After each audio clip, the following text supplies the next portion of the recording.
نحمده ونصلي على رسوله الكريم أما بعد فأعوذ بالله من الشيطان الرجيم بسم الله الرحمن الرحيم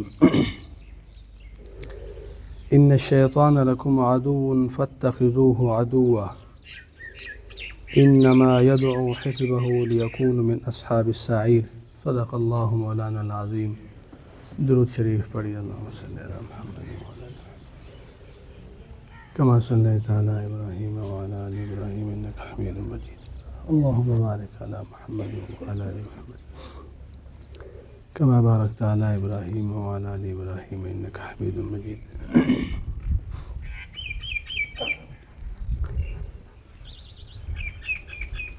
شیطان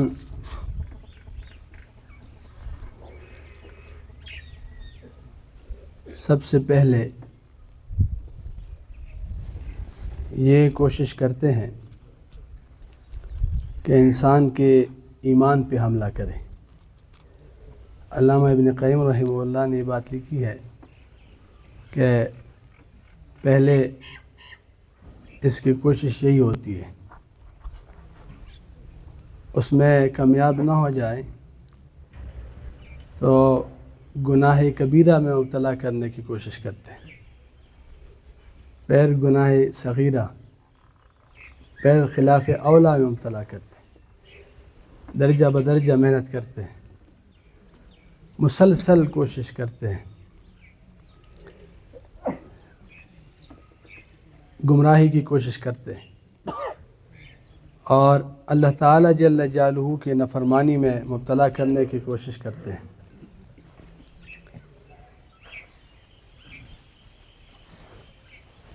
اس کے چالیں بہت زیادہ ہیں اور اس کی جالیں بہت زیادہ ہیں. مختلف طریقوں سے لوگوں کو پھنساتے رہتے ہیں.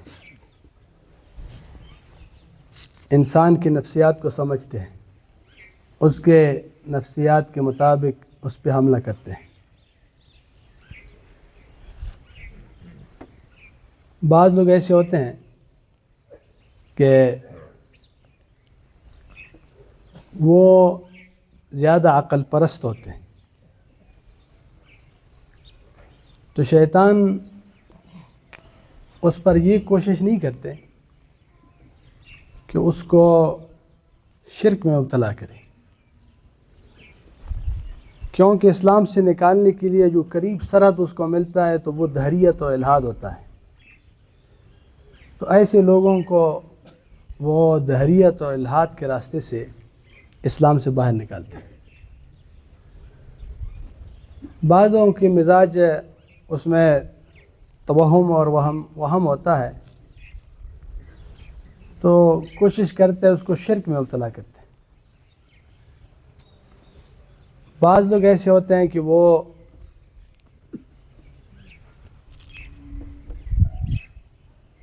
بے ادبی کی جراثیم ہوتے ہیں اس میں، تو کوشش کرتے ہیں کہ اس کو اس راستے سے اسلام سے نکالیں.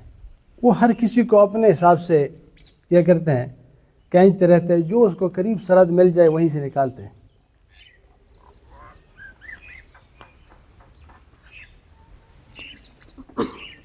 اللہ تعالیٰ جل جلالہ ارشاد فرماتے ہیں الشیطان یعدکم الفقر ویأمرکم بالفحشاء. جب انسان اللہ تعالیٰ جل جلالہ کے راستے میں خرچ کرتا ہے، خرچ کا ارادہ رکھتے ہیں، یا اللہ تعالیٰ جل جلالہ کی جو مرضیات ہے اس میں انسان کچھ دینے لگتا ہے، تو شیطان فقر سے ڈراتے ہیں.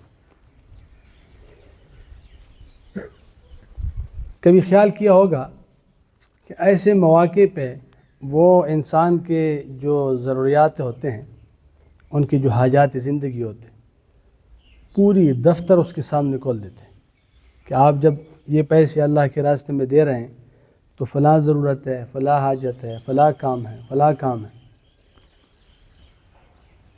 ڈراتے ہیں انسان کو، خوفزدہ کرتے ہیں فقر سے، ان چیزوں سے. اور ساتھ ساتھ وَيَأْمُرُكُمْ بِالْفَحْشَاءِ، اللہ تعالیٰ جل جو فرماتے ہیں کہ فقر سے تو ڈراتے ہیں، لیکن جو فحش کام ہے تو اس پہ انسان کو حکم کرتے ہیں۔ یہ مشاہدہ ہے، بہت دفعہ ہمارا بھی ہوا ہے، آپ لوگ کا بھی ہوا ہوگا کہ وہ لوگ جو اللہ تعالیٰ جل جلالہ کے راستے میں ایک پیسہ خرچ نہیں کر سکتے، انہی لوگوں کو جب ہم دیکھتے ہیں کہ جو ایسے مواقع ہوتے ہیں جو شیطان کی مرضی کی جگہ ہوتے ہیں، ایک تو رحمان کی مرضیات ہوتے ہیں اس کی جگہ میں صرف کرنے ہوتے ہیں، ایک شیطان کی مرضی کی جگہ ہوتے ہیں، لہو و لعب ہے، تبذیر و اسراف ہے، اور فحاشی اور عریانی ہے، تو اس جگہوں میں وہ بے دریغ صرف کرتے ہیں۔ وہی آدمی جو کل 2 پیسے صرف کرنے پہ اس کو بہت خدشات تھے، دوسری میدان میں جو شیطان کی مرضی کی جگہ ہے وہیں بالکل وہ جرأت سے وہ صرف کر سکتے۔ تو عجیب منطق ہے شیطان کی، جو اللہ تعالیٰ جل جلالہ کی مرضیات ہے، جہاں رب العالمین خوش ہوتے ہیں، جو اللہ تعالیٰ جل جلالہ کی امر ہے کہ وہاں صرف، وہاں تو ہمیں ڈراتے ہیں، وہاں تو ہمیں فقر سے ڈراتے ہیں، اپنے حاجات سامنے رکھتے ہیں، لیکن جب اس کی مرضی کی جگہ ہو تو وہاں پر ہمیں شاباش دیتے ہیں۔ پھر وہاں شیطان یہ نہیں کہتے کہ فقر ہے، وہ کہتے ہیں دو، یہاں صرف کرو، لوگ کہیں گے یہ کتنا آپ کی غیرت کو اور دیگر جتنی بھی چیزیں ہیں جو رواج کی چیزیں وہ سامنے کرتے، تو شاباش دیتے ہیں، تبکی دیتے ہیں۔ یہاں بھی اللہ تعالیٰ جل جلالہ نے بڑے عجیب انداز سے بات رکھی ہے کہ کیونکہ جتنی بھی فحشا ہے، آپ دیکھیں دنیا میں جتنے بھی فحش کام ہوتے ہیں وہ خرچے سے ہوتے ہیں، یہ عیاشی فحاشی خرچے سے ہوتا ہے۔ تو الشیطان یعدکم الفقر ویأمرکم بالفحشاء، تو اس کو اس پہ حکم دیتے ہیں۔ حالانکہ جتنے بھی فحاشی ہوتے ہیں وہ پیسوں سے ہوتے ہیں، اور وہاں پہ شیطان رکاوٹ نہیں بنتے، وہاں پر وہ مزید انسان کو کہتے ہیں کہ یہاں لگائیں۔ تو شیطان مختلف طریقوں سے آتے ہیں، اور وہ ہمارے اور اللہ تعالیٰ جل جلالہ کے درمیان اور اس کے حکم کے درمیان کوشش کرتے ہیں کہ حائل ہو۔ بعض لوگ ایسے ہوتے ہیں کہ اس کو مختلف وسائل سے مبتلا کرتے ہیں۔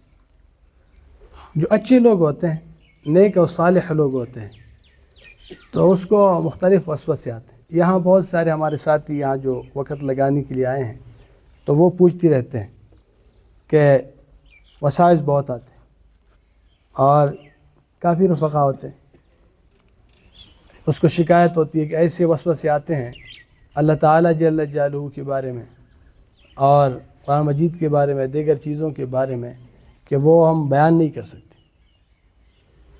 وہ زبان پہ نہیں لا سکتے۔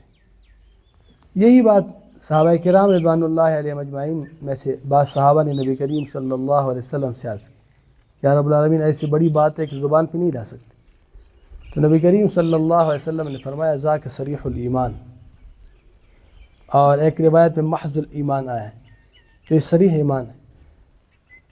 جو انسان اس سے تنگ ہوتا ہے، یعنی وہ اس سے پریشان ہے، یہ پریشانی ایمان کی علامت ہے۔ مشائخ کہتے ہیں کہ یہ پاک لوگوں کو تنگ کرتے ہیں، ان کو وساوس آتے ہیں، لیکن جو اس عیاش فحاش قسم کے لوگ ہوتے ہیں اس کو نہیں آتے۔ اس کی وجہ یہی ہے کہ جس گھر میں سونا چاندی خزانہ ہو اس میں چور آتے ہیں، جو گھر خالی ہو تو اس پہ چور کیا کرے۔ تو جس دل میں ایمان ہوتا ہے اس دل پہ شیطان حملہ کرتے ہیں، کوشش کرتے ہیں۔ مومن وہ اس کو پریشان رکھنا چاہتے ہیں۔ ہمیشہ تو نہیں ہوتا یہ وسوسہ، ہمیشہ نہیں ہوتے، لیکن ابتدا میں کچھ پیچھا کرتے ہیں۔ جب سالک ابتدا میں چل پڑتے ہیں تو اس کو یہ وسوسے کا مسئلہ پیش آتا ہے. تو اس وجہ سے کافی ساتھ یہاں وہ اس حوالے سے پریشان نظر آتے ہیں اور پوچھتے ہیں. تو یہ کوئی پریشانی کی بات نہیں، یہ پریشانی کی بات نہیں کہ یہ وسوسے آتے ہیں، لیکن یہ ہے کہ آپ اس سے پریشان ہیں، آپ اس سے تنگ ہیں اور آپ اس کو برا سمجھتے ہیں. یہ ایمان کی علامت ہے. یہ ایمان کی وسوسہ ایمان کی علامت نہیں، وسوسہ شیطان ڈالتے ہیں. یہ جو آپ دل کی تنگی ہے، یہ کس کی علامت ہے؟ یہ ایمان کی علامت ہے. اس سے انسان تنگ ہوتے ہیں. اور بات ساتھ یہ ہے کہ وہ اس کے بارے میں پوچھتے ہیں. شیطان ہمیں نماز میں بھی تنگ کرتے ہیں، نماز میں وسوسے ڈالتے ہیں. تو اس کے بارے میں اتنی عرض ہے کہ ہمارے اکابر لکھا بھی ہے اور آپ لوگوں نے سنا بھی ہوگا، اور ہمارے جتنے بھی مشائخ ہیں وہ یہی کہتے ہیں کہ وساوس جو نماز میں آتے ہیں، دو قسم کے وساوس، یا ویسی بھی زندگی میں جو وساوس آتے ہیں انسان کو. ایک قسم کا وسوسہ وہ ہے جو اختیاری ہے، ایک غیر اختیاری. اختیاری کا مطلب یہ ہے کہ انسان خود قصدن و ارادتن غلط سوچے، فحش سوچے، یا کوئی سوچ آ گیا اس کو دوام دے. تو یہ گناہ بھی ہے، یہ قصد ہے، یہ ارادہ ہے. اور ایک قسم کے ایسے خیالات آئیں، جذبات، وہ ایسے خیالات آئیں کہ آئیں اور چلے گئے، ٹھیک، اس پہ کوئی پکڑ نہیں ہے. اور اللہ تعالیٰ جل جلالہ کریم ذات ہے، اس پہ ہمیں کچھ نہیں کہتے. ہاں ہم قصدن اس کو مزید نہ کھینچیں اس خیالات کو. ایک قسم کے خیالات ایسے ہوتے ہیں جو نماز میں بھی آتے ہیں، خاص طور پہ نماز میں بہت ساتھی پوچھتے ہیں. نماز میں جو خیالات آتے ہیں تو اس کو اس طرح کے غیر اختیاری خیالات جو ہوتے ہیں تو اس کے ساتھ نہ الجھنا بہتر ہے کہ انسان اس کو کیا کرے، نہ اس کو جلب اس کا کیا ہے اس کا کھینچنا کہ انسان اس کو خود وہ بھی ٹھیک نہیں ہے، اس کا دفع بھی ٹھیک نہیں ہے. یہ بجلی کرنٹ کی طرح ہے، بجلی کا کرنٹ نہیں ہوتا. اس کو اگر آپ اس کا ایسا وہ ہو کہ کچھ وائر ایسے ہوتے ہیں، تار ایسے ہوتے ہیں کہ یہاں یہ نہیں ہے تو پلاسٹک ہے، اس پہ یہ نہیں کرنٹ نہیں کرتا. بعض ایسے ہوتے ہیں کہ خالی ہوتے ہیں، اگر آپ اس کو ہاتھ لگاتے ہیں قصدن پھر بھی کیا ہوتا ہے، یہ کرنٹ دیتا ہے، نقصان دہ. اگر آپ اس کو ہٹاتے ہاتھ لگاتے پھر بھی نقصان دہ. اس عدم التفات، اس کی طرف توجہ نہ کریں. ایسی خیالات کے پاس جو ایسی وساوس آتے ہیں ساتھیوں کو، تو اس کی طرف توجہ نہ ہو، بلکہ اس ایسے موقع پہ والد صاحب فرماتے تھے وہ بہت اہم ہے اس کے لیے اور مفید ہے. وہ کہتے ہیں کہ صرف یہ سوچیں کہ اللہ تعالیٰ جل جلالہ میرے یہ خیالات دیکھ رہے ہیں. جب انسان پہ شیطان کی اس طرح حملہ ہو کہ اس کو ایک کام تو یہ ہو کہ نماز کی ابتدا میں ضرور اللہ تعالیٰ کی طرف توجہ کا قصد ہو، یعنی اس سے تو ہم غفلت نہ کریں. دیکھیے بعض دفعہ ایسا ہوتا ہے کہ ہم اس میں غفلت کرتے ہیں کہ بس توجہ برابر نہیں ہوتی. نہیں، یہ غفلت ہے، یہ سستی ہے، یہ بھی شیطان کا ایک حملہ ہے. بے شک خیالات آئیں، اس سے پریشان بھی نہ ہو، مایوس بھی نہ ہو. ہر نماز میں ہم کوشش کریں کہ اللہ تعالیٰ کی طرف توجہ ہو، حضوری کی کیفیت ہو، دھیان سے ہو، ہم اللہ تعالیٰ جل جلالہ کو ہمارے سامنے ہو. اس نیت، اسی کے ساتھ ہم نیت باندھیں اور یہ ہماری توجہ ہو، یہ ہم اللہ سے مانگے، اللہ تعالیٰ سے دعا کریں کہ یا رب العالمین ایسا نماز عطا کرے کہ آپ ہمارے سامنے ہو، جیسے کہ معراج المومن ہے اس طرح کی نماز عطا کرے. اور پھر ہر نماز میں قصد بھی ہو. لیکن پھر جب شروع کرتے ہیں شیطان حملہ کرتا ہے تو پھر پریشانی کی بات نہیں. پھر اس کی طرف نہ ہم ان خیالات کے ساتھ نہ الجھے کہ کیوں آتے ہیں اور کیوں آتے ہیں. پھر تو پنس گئے ہم. شیطان تو یہ کہتے ہیں کہ وہ پنس جائے میرے ساتھ مشغول ہو جائے، اپنے رب سے میرے ساتھ مشغول ہو جائے. تو اس کے بجائے ہم اللہ تعالیٰ جل جلالہ کی طرف بس صرف اتنا سوچے کہ یا رب العالمین آپ میرے اس خیالات کو دیکھ رہے ہیں، آپ میرے خیالات کو دیکھ رہے ہیں. انشاءاللہ اس سے فائدہ ہوگا اللہ تعالیٰ جو کہ فضل سے. لیکن یہ جو وسوسوں کا معاملہ ہوتا ہے یہ کوئی مستقل نہیں ہوتا. بعض لوگ ایسے ہوتے ہیں کہ وہ وضو کے مسائل میں اور طہارت کے مسائل میں وہ زیادہ پریشان رہتے ہیں، اور بعض لوگوں کی پریشانی تو اتنی زیادہ ہوتی ہے کہ وہ تو ایک باقاعدہ ایک نفسیاتی بیماری بن جاتی ہے اس کی، جب ابتدا میں اس کا وہ خیال نہیں کرتے. اس کے ساتھ ضد کرنا پڑے گا. بس جو نبی کریم صلی اللہ علیہ وسلم نے بتایا ہے تو اس کو 1000 دفعہ ذہن میں آئے کہ یہ جگہ خشک ہے، یہ جگہ خشک کو خوش رہنے دو اس کو. یہ کیونکہ ہم نے ایسے لوگ دیکھے کہ وہ ایک بالٹی بھی ہاتھ پہ لگائیں کہ وہ ہاتھ صاف ہوا نہیں صاف ہوا، اس کے ہاتھ صاف نہیں ہوتے. بعض لوگ ایسے ہوتے ہیں بس ہاتھ دھوتے رہتے ہیں، اس پہ ایک بالٹی پانی بھی صرف کرتے ہیں، اسراف بھی کرتے ہیں، وقت بھی ضائع کرتے ہیں اور اپنا بھی بہت مشقت اٹھاتے ہیں. یہ بھی شیطان ہوتا ہے، دراصل انسان کو پریشان کرتے تنگ کرتے. ایسے لوگوں کو دیکھا ہے کہ وہ پھر اسی طرح کی پریشانی میں پھر وضو بھی چھوڑ دیتے، نماز بھی چھوڑ دیتے. بس یہی اس کے شیطان کا کیا ہوتا ہے، اس کا ایک حملہ ہوتا ہے. تو بہرحال عرض یہ ہے کہ شیطان جو ہے یہ تو کچھ وسوسوں کی بات اس لیے قصدن کی کہ چند دن سے بہت سارے ساتھیوں کے اس حوالے سے وہ پوچھ رہے تھے، اس کو تشویش تھی. تو میں نے کہا جو اور بھی بہت سارے ساتھی ہیں شاید اس کو یہ مسئلہ ہو تو اس کو فائدہ ہوگا. بہرحال شیطان مختلف طریقوں سے انسان کے ہمیں آتے ہیں اور وہ دشمن ہے تو وہ کوشش کرتے ہیں کہ ہمارے پاس جو سب سے قیمتی سرمایہ ہے وہ ایمان ہے، اس پہ حملہ کرتے. شیطان دوسری چیز پر بہت زیادہ محنت کرتے ہیں، کوشش کرتے ہیں، اس پہ حملہ کرتے ہیں. وہ ہماری نیت ہے، نیتوں پر حملہ کرتے ہیں کیونکہ اس کو معلوم ہے کہ نیت پہ حملہ کر کے اور نیت میں فساد ڈال کے تو وہ پورا جو انسان کی وہ سعی ہے وہ ضائع کر دیتے ہیں. نبی کریم صلی اللہ علیہ وسلم نے اس کی بڑی بہت عظیم مثال دی ہے ہجرت کی، کہ ہجرت کتنا بڑا کام ہے، کتنے ہزار قسم کی قربانیاں ہیں ہجرت میں، لیکن وہ بھی اللہ کے لیے نہ ہو تو اللہ تعالیٰ جل جلالہ کی ہاں اس کی کوئی حیثیت نہیں. تو دیکھیں یہاں جو ہجرت میں اتنا بڑا عمل ہے اللہ کے ہاں، تو اس کو بھی جو شیطان ضائع کرتے ہیں وہ نیت پہ حملہ کر کے ضائع کرتے ہیں. تو شیطان وہ نیت پہ حملہ کر کے ہمارے اعمال کیا کرتے ہیں، ضائع کرتے. آپ یہاں تشریف لائے ہیں وقت لگانے کے لیے، تو اس میں آپ اندازہ لگائیں کوئی چلنے کے لیے آئے ہیں، کوئی کم و بیش وقت کے لیے آئے ہیں، تو کتنا مبارک سفر ہے کہ کوئی اللہ سے تعلق جوڑنے کے لیے، اللہ کی یاد کے لیے، اپنے اوقات کو قیمتی بنانے کے لیے، دل کے پاکیزگی کے لیے، دل کے طہارت کے لیے، صحبت صالح کے لیے. اسی طرح بہت سارے خیر کی نیتیں انسان کر سکتے ہیں. ان نیتوں سے انسان اپنے گھر سے قدم اٹھاتے ہیں اور وہ اللہ کے لیے سفر کرتے ہیں. تو کتنی اس کی ایک ایک لمحہ اللہ کی کیا ہے، اس کے ایک ایک لمحہ قابل قدر ہے. اللہ تعالیٰ جو کتنے نوازیں، کتنے رحمتیں، کتنی برکتیں ہوگی ان لمحات کے اللہ تعالیٰ کے ہاں.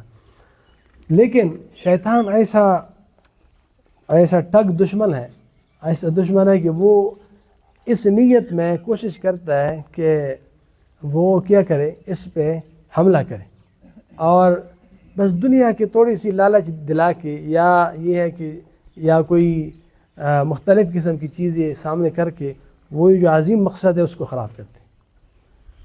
وہ ایک ٹک تھا تو اس کو ایک بچہ مل گیا اس میں بازار میں، اس کے پاس ایک ہیرا تھا، وہ وراثت میں وہ ہیرا ملا تھا اس کو، اور ٹک کے پاس جیب میں گڑ کے ایک ڈلیا تھی. تو اس نے بچے کو کہا کہ یہ آپ چکھ لیں، آپ اپنا یہ گڑ چکھ لیں. انہوں نے چکھا، جب چکھا تو بچہ ہوتا ہے اس کو تو اچھا لگا. اس کو پھر کہا کہ آپ یہ جو آپ کے پاس ہیرا ہے اس کو چکھ، اس کو کوئی مزہ ہے؟ تو انہوں نے کہا کہ کوئی مزہ نہیں. تو کہا کہ یہ نہیں کرتے کہ یہ گڑ آپ لے لیں اور یہ ہیرا مجھے دے دیں. تو انہوں نے کہا ٹھیک ہے. تو گڑ دیا اور ہیرا انہوں نے لیا. تو بہت قیمتی چیز اس سے لی اور حقیر چیز دی، لیکن گڑ حقیر نہیں ہے، گڑ بھی قیمتی چیز ہے، اچھی چیز ہے. شیطان تو اس سے زیادہ ہمارے ساتھ کھیلتے ہیں. کہیں تعلق مع اللہ اس نیت سے آنا، کبھی اللہ تعالیٰ جل جلالہ کی رضا کے لیے، دل کی پاکیزگی کے لیے، اور انسان یہ کوشش کرے کہ میں یہ سفر اس لیے کرتا ہوتا کہ دل کے رذائل دور ہو، اچھی صفات آ جائیں. کہیں یہ نیت اور کہیں دنیا کی یہ جو جیفا ہے، مردار ہے اس کی نیت، تو کوئی مقابلہ ہی نہیں. تو شیطان ہر چند چیزیں ہمارے سامنے کرتے ہیں اور جو ہمارے اعمال کی قیمت ہے وہ کیا ہوتی ہے، وہ خراب ہوتی ہے. اب دیکھیں اس دنیا میں ہم جو اعمال کرتے زندگی گزارتے ہیں، تو جو عمل رب کے لیے نہیں ہے اللہ تعالیٰ کے لیے نہیں ہے تو قیمت نہیں لگتی اس کی.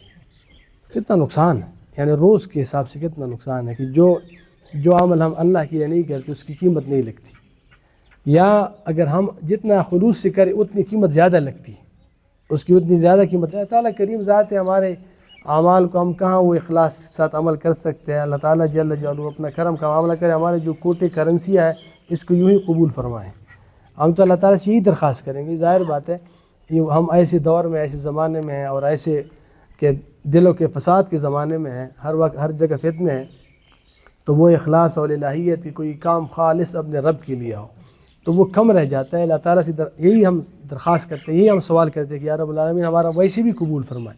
لیکن جتنا اللہ کے لیے ہو اس کی اتنی ہی وزن ہوتی ہے، اتنی قیمت ہوتی ہے. اور شیطان یہاں حملہ کرتے ہیں کہ اللہ کے لیے نہ ہو، کیونکہ وہ چاہتے ہیں کہ اگر یہ اللہ کے لیے کریں گے تو اللہ کی رحمت متوجہ ہوگی، اللہ تعالیٰ کی کرم متوجہ ہوگی، اور یہ نہیں چاہتے. شیطان چاہتے ہیں کہ انسان ہر وقت پریشانی میں ہو، اس دنیا میں بھی پریشان ہو، یہاں بھی پریشانی کی زندگی گزارے، قبر میں بھی پریشانی کی زندگی گزارے، اور آخر میں وہ جہنم چلے جائے. یعنی شیطان کو تب تک تسلی نہیں ہوتی، وہ غرغری کی حالت تک محنت کرتے ہیں کہ وہ ایمان پہ حملہ کرے. حتیٰ غرغر تک وہ کیا کرتے ہیں، اس تک محنت کرتے ہیں، کوشش کرتے ہیں. اتنا دشمن ہے شیطان کا. ایک حملہ یہ بھی ہوتا ہے کہ انسان کو مایوس کرتے ہیں یا انتہا درجے کی پر امید کرتے ہیں. دونوں خطرناک ہیں. بعض لوگ ایسے ہوتے ہیں کہ وہ کبھی کبھی بار بار اس سے خطا ہو جاتی ہے، توبہ کرتے ہیں صحیح طریقے سے، پھر خطا ہو جاتے ہیں، پھر توبہ کرتے ہیں، پھر خطا ہو جاتے ہیں، آخر میں وہ مایوسی ہوتی ہے. یہی مایوسی سب سے بڑا شیطان کا وہ ہے ہتھیار ہے. انسان کو مایوس کرتے ہیں تو صحیح طریقے سے اس پہ قابض ہو جاتا ہے. ظاہر بات ہے جب انسان مایوس ہو جائے کہ میں نہیں کر سکتا تو ہتھیار ڈال دیتے، مکمل شیطان کے حوالے ہو جاتا ہے.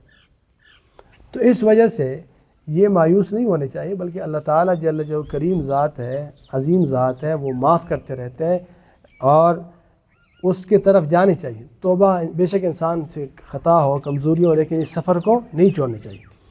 البتہ یہ ہے کہ بعض لوگ، یہ بھی شیطان کا ایک وہ ہوتا ہے، ایک چال ہے کہ وہ اتنا بس بلا وجہ پر امید ہوتا ہے کہ اس امید کی وجہ سے وہ جری ہوتے ہیں گناہوں پر. یہ بھی شیطان کا ایک کیا ہے، ایک حصہ. تو اس سے بھی ہمیں بچنا چاہیے. بہرحال شیطان تو مختلف طریقوں سے آتے ہیں ہمارے. اس وجہ سے کہتے ہیں کہ شیطان جو ہے اس سے مقابلے کا حکم نہیں ہے. شیطان سے مقابلے کا حکم نہیں، نفس سے مقابلے کا حکم ہے. شیطان سے تو پناہ کا حکم ہے. فاستعذ باللہ من الشیطان الرجیم، کیونکہ اس کی شرارت اتنی زیادہ ہے، اس کی چلاکی اتنی زیادہ ہے، اس کے جال اتنے زیادہ ہے، اور ہر کسی کے پاس وہ اس کو پنسانے کے کوئی طریقے ہوتے ہیں.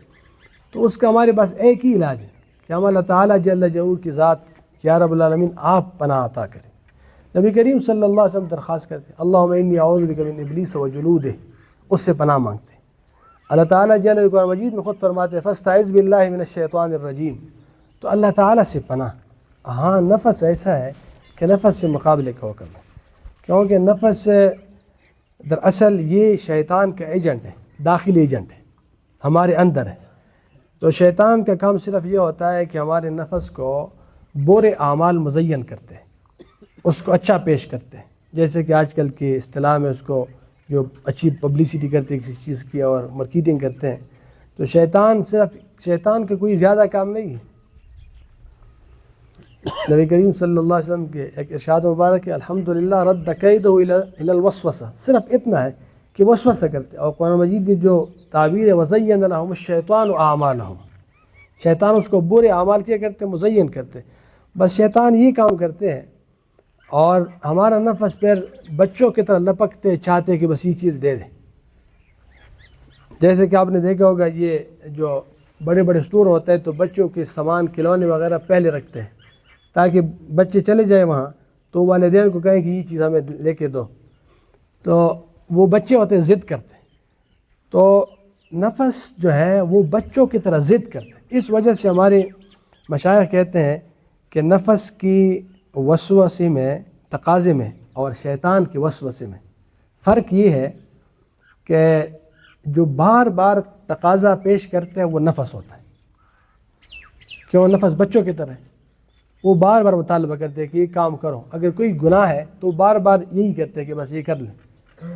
شیطان جو ہے، شیطان کا جو وسوسہ ہوتا ہے وہ مختلف طریقوں سے آتا ہے، وہ دلیل کہتا ہے کہ بھئی ابھی آپ کر لیں، کوئی حرج نہیں ہے، پھر توبہ کریں نا، آپ ابھی سے بزرگ بنی ہوئی ہے، آپ کی تو ابھی عمر کم ہے تو بعد میں کریں، تو یہ تو اور صرف یہ کر لیں، اس میں کیا حرج ہے، اور کیسے آپ اس سے بچو گے، یہ تو بڑا مشکل کام ہے۔ تو یہ جو مختلف قسم کے دلائل کہتے ہیں یہ شیطان ہوتا ہے، یہ جو وسوسہ ہوتا ہے مختلف دلائل کہتے رہتے ہیں تو یہ شیطان ہے۔ تو شیطان سے جو حفاظت ہے وہ تو اللہ تعالیٰ سے دعا ہے اور اللہ تعالیٰ کی ذات پہ پناہ ہے اور ذکر اللہ ہے، ذکر اللہ سے بھاگتے ہیں، جب اذان ہوتا ہے تو بھاگتے ہیں، تو اللہ تعالیٰ جل جلالہ کی یاد سے وہ بھاگتے ہیں۔ وَمَن يَعْشُ عَن ذِكْرِ الرَّحْمَنِ نُقَيِّضْ لَهُ شَيْطَانًا فَهُوَ لَهُ قَرِينٌ۔ لیکن جب انسان اللہ کو یاد کرتے ہیں، دل سے اللہ کی طرف متوجہ ہوتے ہیں، تو شیطان اس نور کے سامنے پھر نہیں ٹھہر سکتا، پھر بھاگ جاتے ہیں۔ ہاں نفس نہیں بھاگتے سے، یعنی ذکر اللہ سے نفس نہیں بھاگتے، نفس وہ بچوں کی طرح ہوتا ہے، اس کو تھوڑا سا رلانا پڑتا ہے، اس کے ساتھ یہ جو مجاہدہ ہے، مجاہدہ نفس کے ساتھ ہوتا ہے، والذین جاہدوا فینا لنہدینہم سبلنا۔ تو اللہ تعالیٰ راستے کون دیتے ہیں؟ اللہ تعالیٰ اپنی خواہشات کو کنٹرول کرنا، قابو کرنا، بے شک نفس روئیں چیخیں، اس کو رلانا پڑتا ہے، ورنہ انسان پھر گناہوں کے جو عادی ہوتے ہیں وہ پھر گناہ ایک نشے کی طرح ہوتا ہے، اس سے جان چھڑانا، اس سے اپنے آپ کو بچانا، اس کے لیے تھوڑی سی اپنے اوپر جبر کرنی پڑتی ہے، تھوڑی سی اپنے ساتھ وہ محنت کرنی پڑتی ہے۔ تو دیکھیں اس میں فرق یہ ہوتا ہے کہ نفس کے جو تقاضے ہیں اس میں ہم اللہ کے لیے، اللہ کی رضا کے لیے، اللہ تعالیٰ کی خوشنودی کے لیے ہم بے شک اس کے لیے اپنے آپ کو مشکل میں ڈال دیں اور مشقت اٹھائیں، کوشش کریں، نفس بے شک چیخیں، لیکن ہم اس کو اللہ کے لیے کریں، تو اللہ تعالیٰ جل جلالہ اس کے مقابلے میں پھر وہ غیور ذات ہے، وہ پھر محبت عطا کرتے ہیں، اپنا تعلق عطا کرتے ہیں۔ اللہ تعالیٰ جل جلالہ ہم سب کو نفس کے حوالے بھی نہ کرے۔ البتہ یہ بہت ضروری ہے، مجاہدہ تو ضروری ہے، لیکن اعتماد نہیں ہونے چاہیے۔ اعتماد ہم اللہ تعالیٰ سے ہی درخواست کریں کہ ایک لحظہ بھی نفس کی بھی حوالے نہ کریں۔ اللہم لا تکلنی الی نفسی طرفۃ عین، لیکن نبی کریم صلی اللہ علیہ وسلم دعا کرتے، تو ہمیں بھی سکھاتے، ہم بھی دعا کریں کہ یا اللہ ایک لحظہ، ایک لمحہ کے لیے بھی آپ حوالے نہ کریں، ورنہ ہم کہیں اور ہی ہوں گے، ہمارا تو یہ حال ہے۔ تو نہ تو شیطان کے حوالے کریں، نہ نفس کے حوالے کریں، نہ اپنے آپ کسی کی بھی حوالے نہ کریں، اپنی حفاظت میں رکھیں۔ تو اللہ تعالیٰ جل جلالہ ہم سب کو اپنے حفاظت میں رکھے، نہ نفس کے حوالے کرے نہ شیطان کے حوالے کرے۔ صلی اللہ علیہ وسلم۔